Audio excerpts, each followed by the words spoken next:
It started slowly at first, little things I brushed off. Gloria, my wife of 12 years, had always been a rock, always there. But as the months went on, I began to feel like I was looking at a stranger. Gloria was the kind of woman who could light up a room with just a smile. She had a knack for making everyone feel special, and I loved that about her. But over the past few months, something had shifted. The days began to feel longer, and nights even longer still. Her late nights at work started becoming more frequent, and when she wasn't at work, she was distant. Not in the way a couple sometimes needs their own space, but in a way that felt almost deliberate. It wasn't the lack of attention that bothered me. It was the fact that she seemed unreachable. Like she was physically there, but mentally she was somewhere else. One evening, after the kids had gone to bed, I made dinner. Something simple, pasta and salad. Gloria usually sat down right away to eat, but that night, she walked straight past the table, muttering something about having a report to finish for work. I remember watching her retreat into her office, and my stomach sank. A tiny voice in the back of my mind whispered, "She's avoiding me." I brushed it off again. She was probably just tired, stressed. I had my own work struggles too. Still, I couldn't shake the nagging feeling that something wasn't quite right.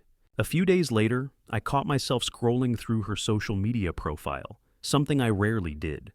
I wanted to see if she'd posted any pictures of her with the kids or me lately, anything that felt like us.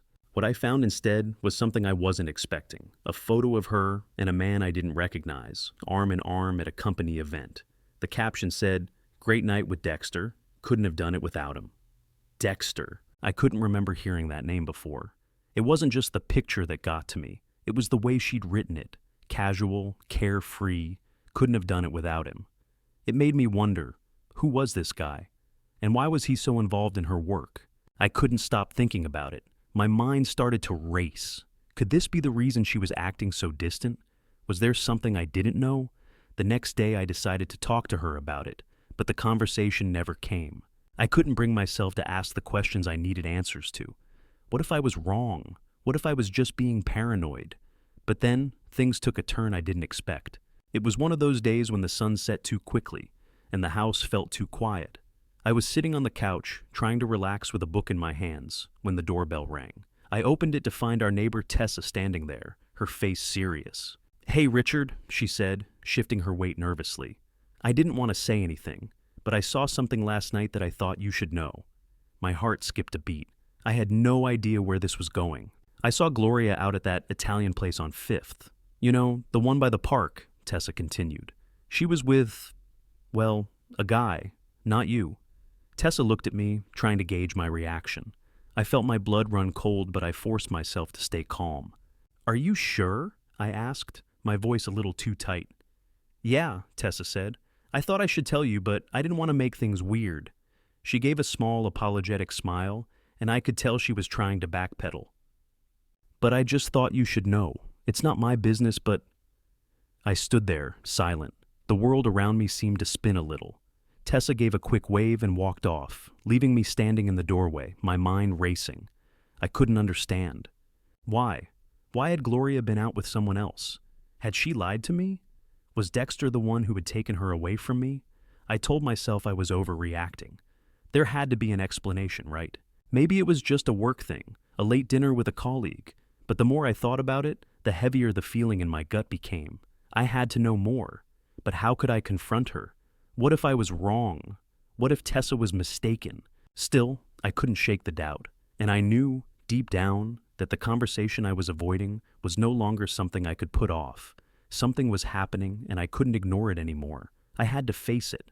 I had to know the truth. For weeks, I tried to push down the gnawing doubt that had lodged itself deep in my gut.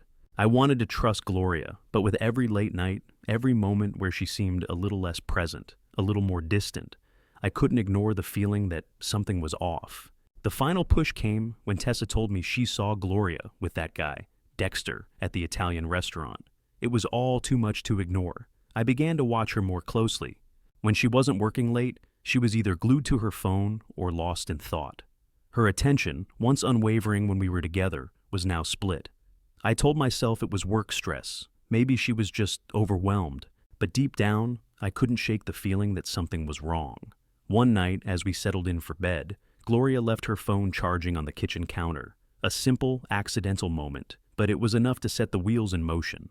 The temptation was too much. I told myself I was just curious, just trying to understand the distance between us. I picked it up, my heart thumping in my chest.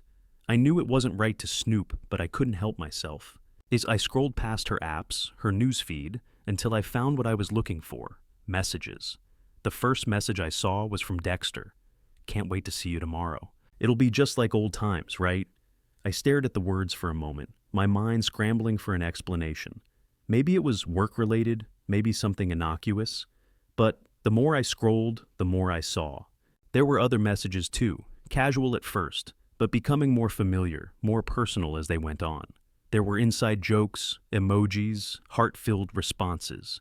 My stomach twisted into a knot, and I felt the sting of betrayal. It wasn't just the messages, it was the photos. The photos from a recent work event, a gala or some fundraiser. Gloria and Dexter were together in almost every frame, smiling, laughing, close, too close. I could feel the air in my lungs grow thin as I took it all in. I wasn't just angry anymore. I was shattered. Every picture, every message felt like a knife twisting in my side. I sat there for what felt like hours, trying to make sense of it. My hands were trembling as I set the phone back down, my mind spinning in circles. This was real. There was no denying it anymore. Gloria had crossed a line. She had been seeing him, and not just as a colleague. No, there was something else there. I felt a surge of anger, the kind that makes your blood burn in your veins. How could she do this to me? How could she betray everything we had built together? But, despite the rage building inside me, I couldn't bring myself to confront her just yet. Not without knowing everything. I needed more. I needed to understand the full extent of what she was doing, who Dexter was to her, how far this had gone. I could feel the darkness pulling at me. It was the feeling of everything I knew crumbling, the foundation of our marriage suddenly shifting beneath my feet. I wanted to confront her, to scream, to demand answers. But I knew I needed to be strategic. This wasn't just about hurt feelings anymore. It was about a betrayal that needed to be exposed, and I couldn't do it on a whim. So, I sat there in the dark kitchen, my heart heavy with anger and confusion, knowing one thing for certain. This wasn't over. Not by a long shot. I would get to the bottom of it. I would find out everything, and when I did, Gloria would feel the weight of what she'd done. But for now, I waited. The moment I found the undeniable proof, those messages, those photos, I could feel the anger bubbling up inside me like lava, ready to erupt. But I stopped myself. Confronting her right now would only make me look desperate, petty, and weak. No, I had to be strategic. I needed time. Time to plan my next move, to make her feel the weight of what she had done. I didn't talk to her that night. I stayed in the living room, flipping through a magazine aimlessly, pretending nothing was wrong. Gloria came home, but her eyes avoided mine. She knew. Or at least she sensed that something had changed. But we both pretended, each trapped in our own silence. The next morning, as I was getting ready for work, I decided to call Chester. We'd been friends for over 20 years, and in all that time, he'd always been the guy I turned to when I needed advice, no matter how difficult. So, after a deep breath, I dialed his number. "Chester," I said, pacing around the living room. "I need your help." "What's going on, man?" he asked, his voice still groggy from just waking up. I filled him in. Everything. The late nights, the phone calls, the messages, the photos. I even told him about Dexter. Chester was silent for a while, which was unusual for him. "Jesus, Richard," he finally muttered. "So, what are you going to do? Are you confronting her?" I hesitated, trying to gather my thoughts. Number? I'm not just going to confront her. That's too easy. I want her to feel the consequences of what she's done. She doesn't get to betray me without understanding what that means. There was a long pause before Chester spoke again. "Man, I don't know if that's a good idea. I mean, you could just file for divorce, walk away from it. But if you're thinking revenge, you're playing with fire." "I don't care," I snapped, the words coming out sharper than I intended. "She's playing with my life, my trust. I'm not just walking away like some coward." Chester sighed. All right, just be careful, okay? This kind of stuff always blows up in your face." I had heard it before, Chester's warnings, his concern, but I was too far gone, too consumed by the need to make Gloria see what I was going through. "I have a plan," I said, more to myself than to him. Chester's voice softened. "What's the plan?" I paused, looking out the window, trying to steady my racing thoughts. I'm going to use Beatrix. There was a beat of silence. Chester knew exactly who I was talking about. Beatrix? He asked, his tone mixed with confusion and disbelief. You mean the one Gloria hates? The one she always says is a flirt? Exactly, I replied, a cold smile forming on my lips. Gloria's always hated Beatrix. She's always been jealous of her because, well, Beatrix used to flirt with me. She always thought I was interested in her. There was a deep laugh from Chester's end. You're crazy, man. That's some next-level stuff right there. I'm not playing around anymore, Chester, I said firmly. She's humiliated me. Now it's time for her to feel what it's like to lose everything. Chester sighed again. You sure about this? I leaned against the wall, steeling myself. I have to be. We talked for a few more minutes, but in the back of my mind, I knew I had made my decision. Chester's warnings echoed in my ears, but they felt distant. This was bigger than just a marriage. This was about pride. About showing Gloria just how much I had sacrificed for her, only for her to throw it away. Beatrix wasn't just a pawn in my game. She was a weapon, and I was going to use her to make Gloria realize the magnitude of her betrayal. When I hung up the phone, I felt a strange sense of clarity. The anger, the hurt. They were still there, but now they had a direction. And I wasn't going to back down. I would make her see. I would make her feel the consequences. Now, I just had to put my plan into motion.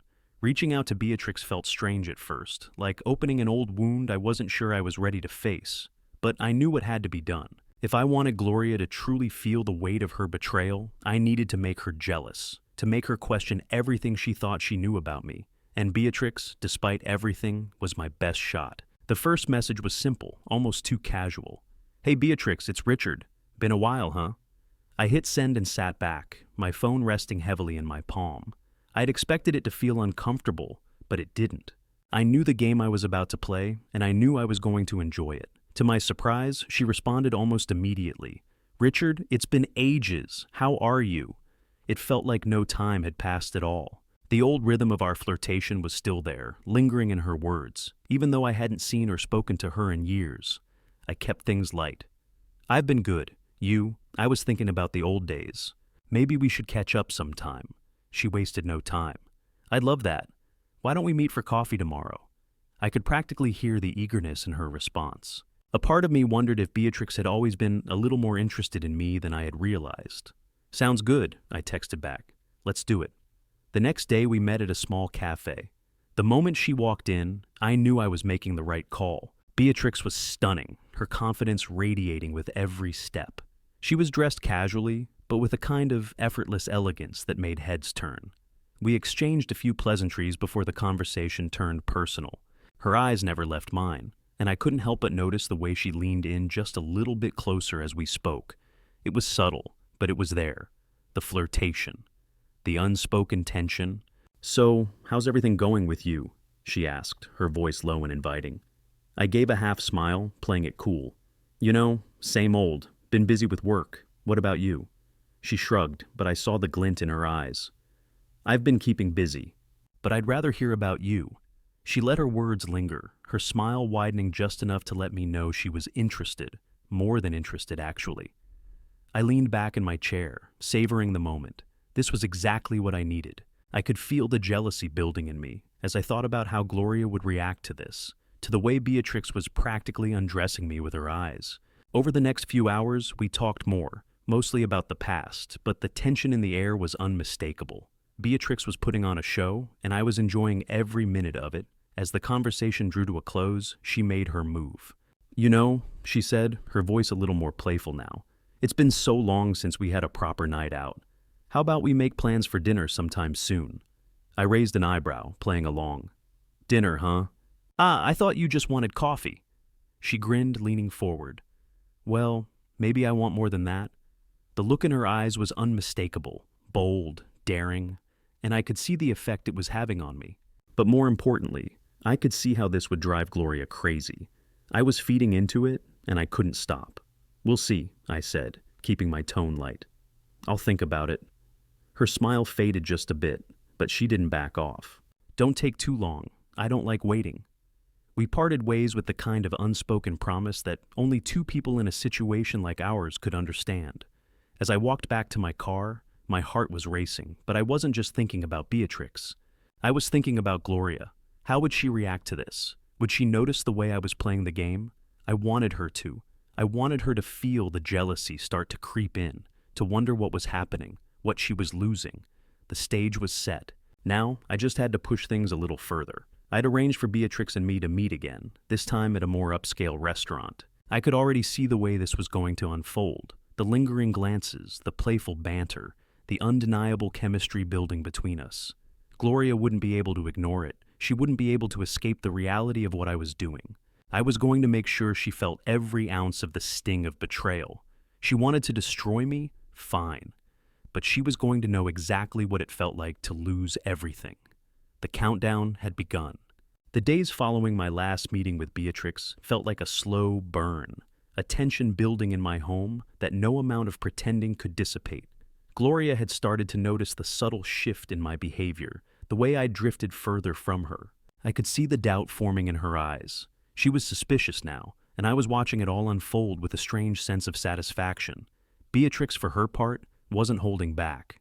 Her flirtation was more overt, more deliberate, and I played along, enjoying every second. It was like a game to her, but to me, it was much more.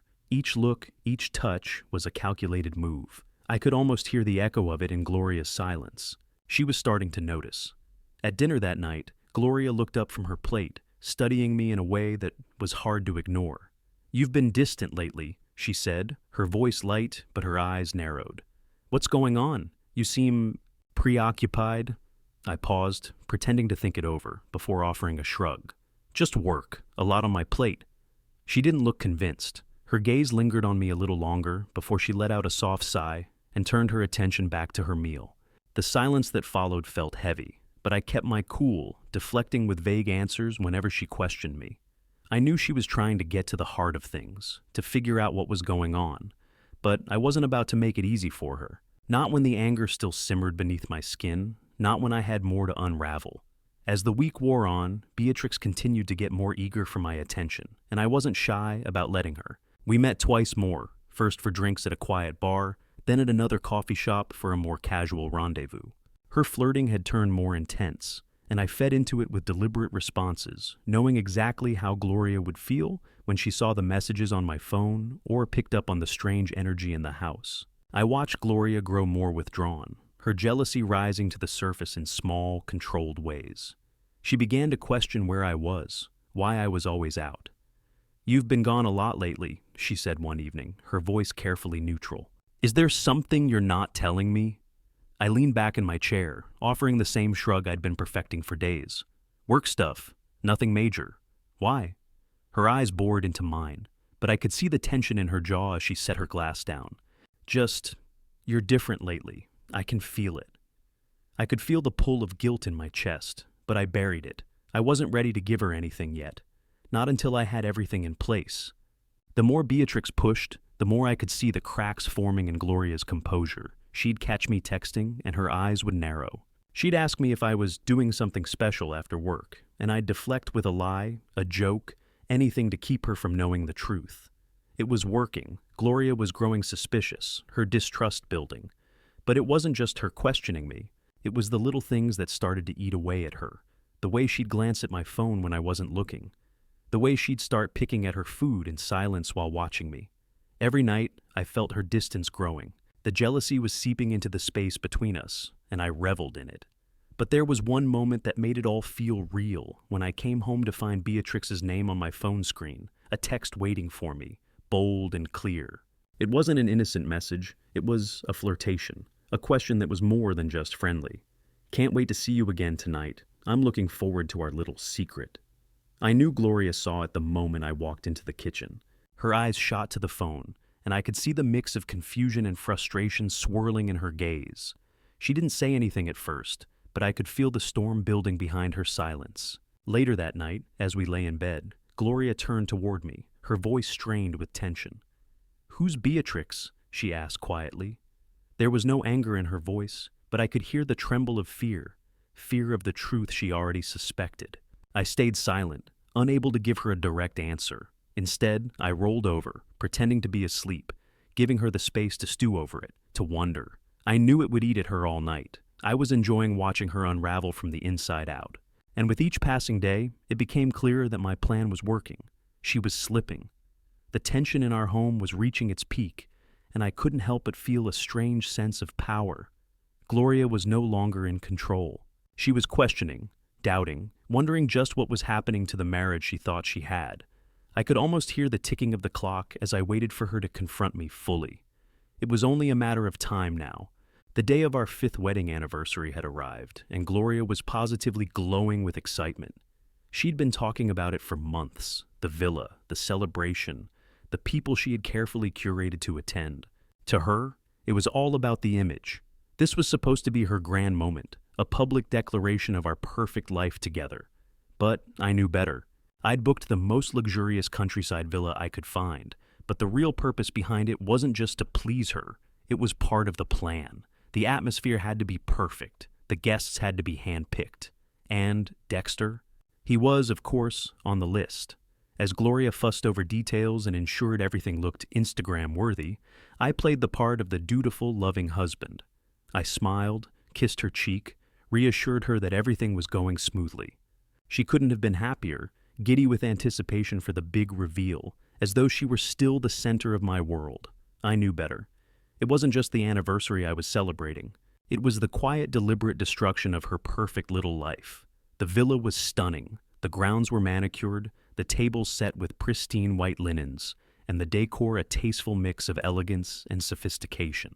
Guests began to arrive, all dressed to the nines, mingling with glasses of champagne in their hands. Gloria floated among them, radiant as always, basking in the attention.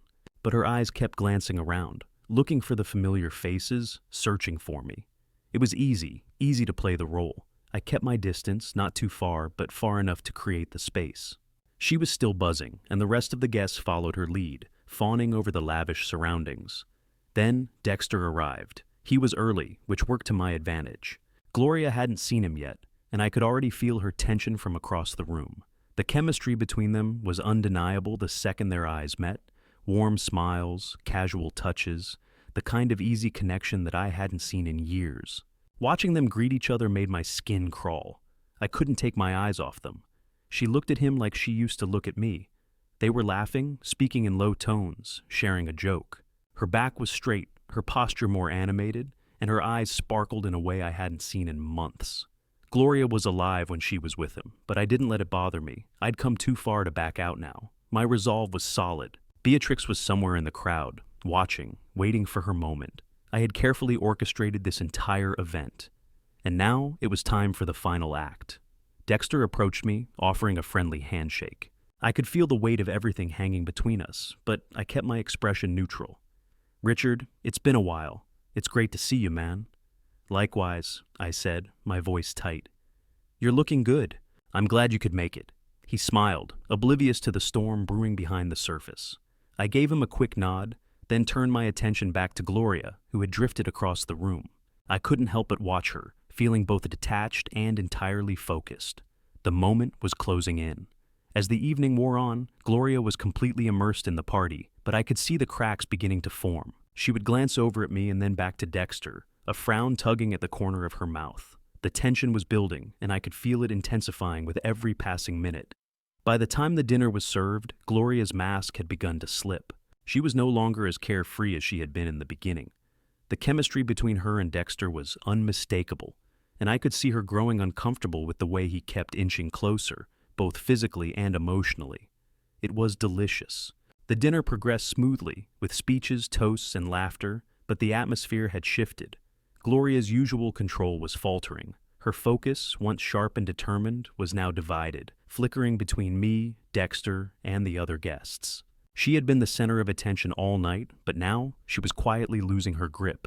And that was when I made my move. I slipped away from the table, keeping my exit unnoticed. I knew exactly what would happen next. Gloria would follow me. She'd find me, maybe a little annoyed at first, but curious enough to see where I was going. And that's when it would happen, the final blow. Beatrix was waiting in the bedroom I had prepared for this moment. She knew the drill, and now, so did I. Everything had been set up for this. The door clicked shut behind me, and I turned to Beatrix, a quiet but knowing look on her face. The anticipation was palpable. "I guess it's time," I murmured. "Indeed," she replied, her eyes glinting. "Let's make this memorable." The party was in full swing by the time I slipped away from the crowd. Gloria was wrapped up in her endless conversations, fluttering between guests with that radiant smile of hers, completely unaware of what was about to unfold. I knew exactly how this night would play out, and I couldn't help but feel a surge of satisfaction. The moment of reckoning was near. I made my way to the bedroom, the familiar, calculated feeling settling in my chest. Beatrix was already there, waiting. Her presence was like a breath of fresh air after holding my breath for so long. As soon as the door closed behind me, she crossed the room, a smirk curling at the corner of her lips. "You sure about this?" she asked, voice low, teasing. I met her eyes, and for the first time in a long while, I felt a sense of power. "Absolutely," I replied, already knowing what would happen. "Let's make this unforgettable." It wasn't just about getting back at Gloria anymore. It was about turning the tables, about showing her exactly how betrayal felt, the way she had made me feel these past months. Helpless, questioning, small. Now it was my turn. We didn't waste any time. The chemistry between us was undeniable, the tension electric, and as the minutes ticked by, I knew we were playing the most dangerous game of all. I could already hear the party continuing downstairs, but I wasn't concerned with that anymore. I knew Gloria would come looking for me. I knew she'd follow me, just like I had followed her for so long. The thought of her finding us made everything feel sharper, more real. This wasn't just about me and Beatrix anymore. This was about Gloria, about making her see how easily things could unravel when trust is broken. It wasn't long before I heard the muffled sound of footsteps outside the door. My heart pounded in my chest, but I stayed focused, a part of me almost savoring the moment. She was coming, and then, there she was. Gloria burst through the door, her breath catching when she saw us. She froze for a split second, her face pale, eyes wide with disbelief. The look of devastation that crossed her face was everything I had been waiting for. She hadn't expected this. She hadn't thought I'd go this far. "Richard," her voice trembled, but I didn't let myself feel guilty. Not yet. Not now. Beatrix, ever the calm and collected one, didn't flinch. She simply gave Gloria a mocking smile and said, "How does it feel? To be the one left out? To be the one betrayed?" Gloria's eyes flicked between me and Beatrix, the weight of the situation settling in. I could see it in her face, the realization, the shame, the utter collapse of her carefully constructed world. I had turned the tables, and now she was the one standing in the wreckage. "Is this how it feels?" Beatrix continued, her tone dripping with satisfaction. "How does it feel to be on the other side of this?" Gloria stood frozen, her world crumbling, and I finally saw the truth in her eyes, the truth that had been so absent from mine these past months. She had never once truly considered the impact of her actions. "You think you can do this to me?" she whispered, her voice barely audible. "You think this is some kind of game?" "No," I replied, my voice calm, controlled. "This is me making you feel what you made me feel, the doubt, the betrayal, the crushing realization that everything I believed in was a lie." Gloria's eyes welled with tears, but I didn't give her the satisfaction of seeing me falter. "You didn't think I'd find out, did you?" I said, stepping closer to her. "You thought I was just going to sit back and let you destroy everything we built." Beatrix stood up, casually brushing her hair over her shoulder, as though she hadn't just played a part in this destruction. "It's only fair, right?" she said, her voice dripping with mock sympathy. "After all, you've had your fun." Gloria was still staring at us, her expression somewhere between shock and raw anguish.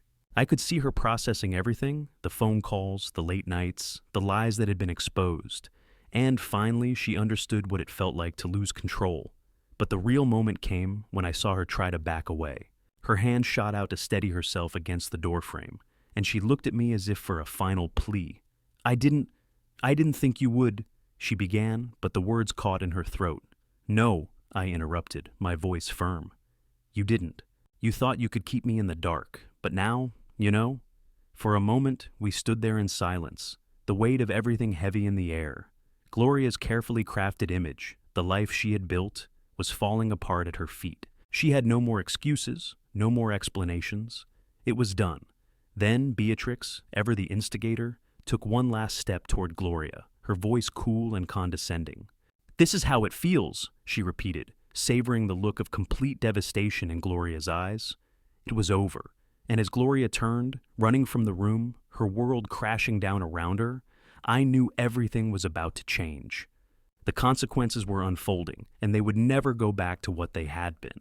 The sound of whispers started downstairs, the guests beginning to sense the shift in the atmosphere. But for me, it was no longer about the party, about appearances.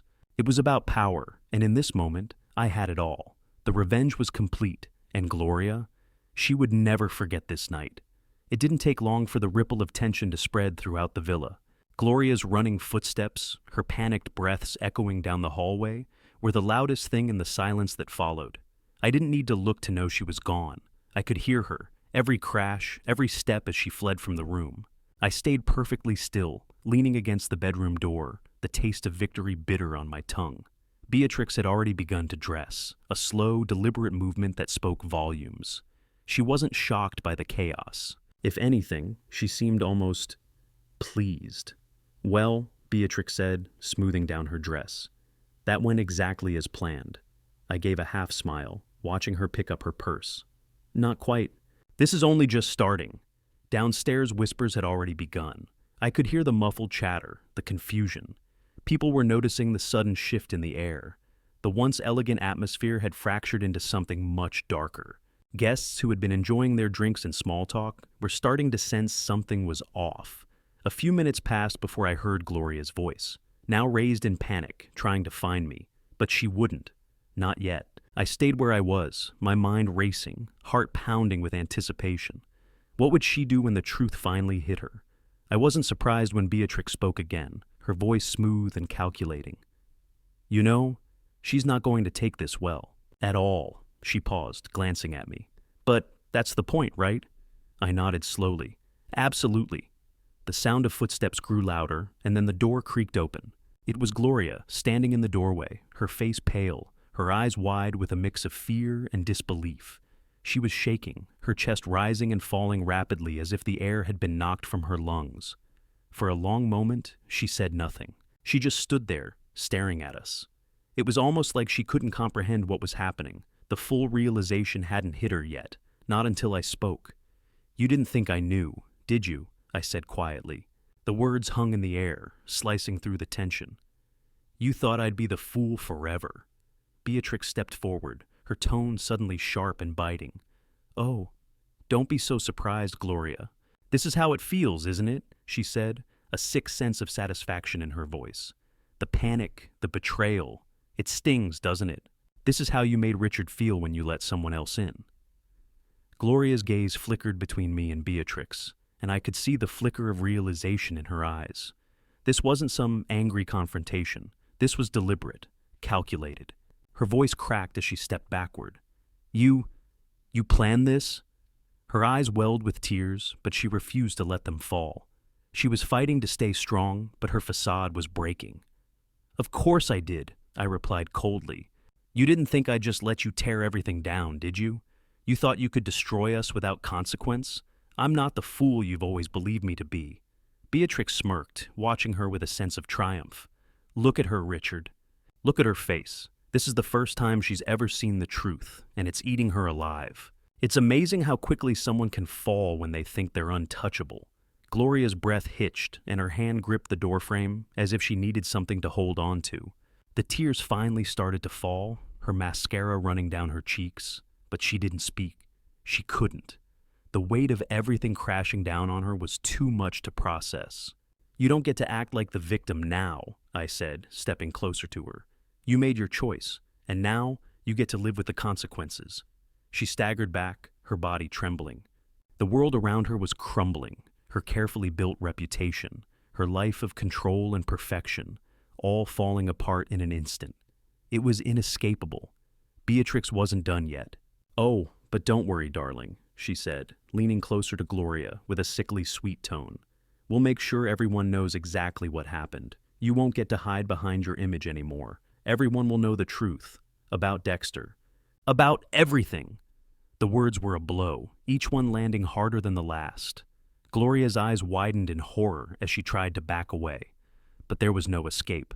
Her carefully crafted world, the one she had built from lies and manipulation, was unraveling in real time, and there was nothing she could do to stop it. "I think it's time you face the music," I said, walking past her toward the door. "Enjoy the show."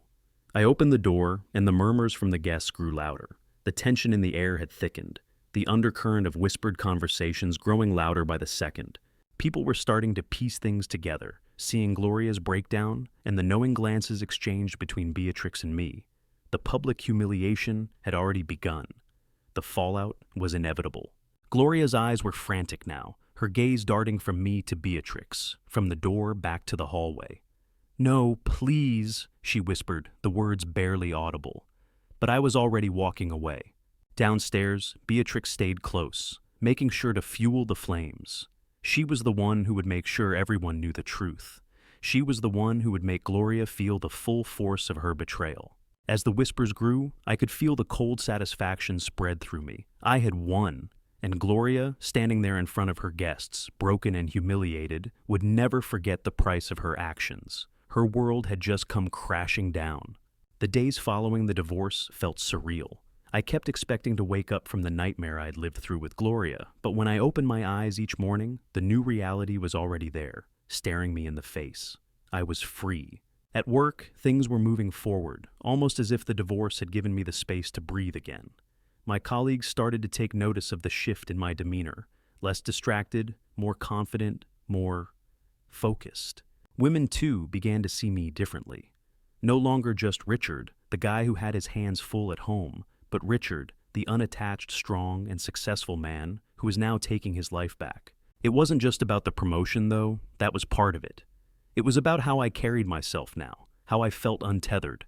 The shackles were gone, and for the first time in years, I was in control of my own story.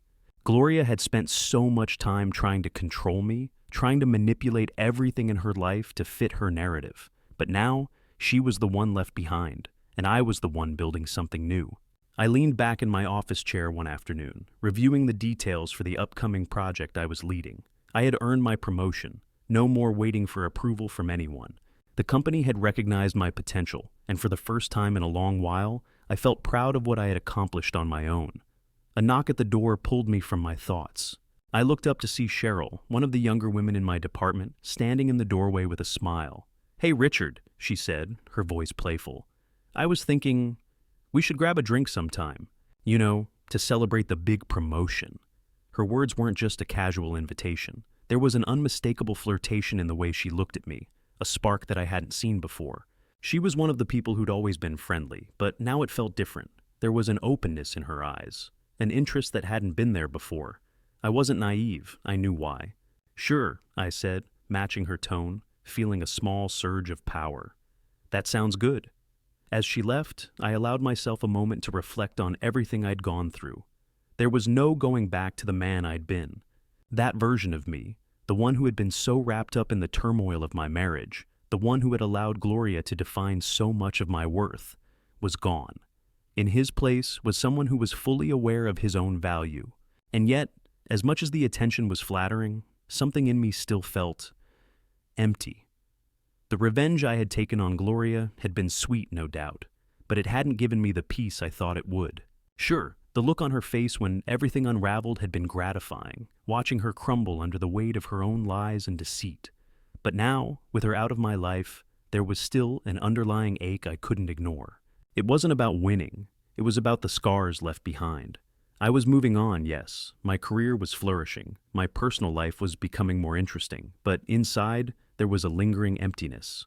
The revenge had been the tool I used to rebuild, but it wasn't the thing that filled the hole Gloria had left behind. The world around me had shifted. The pain was receding, but I knew deep down that the consequences of my actions, everything I had orchestrated to bring her to her knees, had taken something from me too. The victory had tasted sweet, but the aftermath felt hollow. I pulled my phone from my pocket and looked at it for a moment before deciding to ignore the incoming text. The invitation to move on, to dive headfirst into my new life, was right there, but I knew the truth. I'd won, but I hadn't found what I was looking for. And for the first time since the divorce, I found myself wondering if there was more to life than just getting even. What was the cost of vengeance? What had I truly gained, aside from control? I set the phone down, sighed, and got back to work.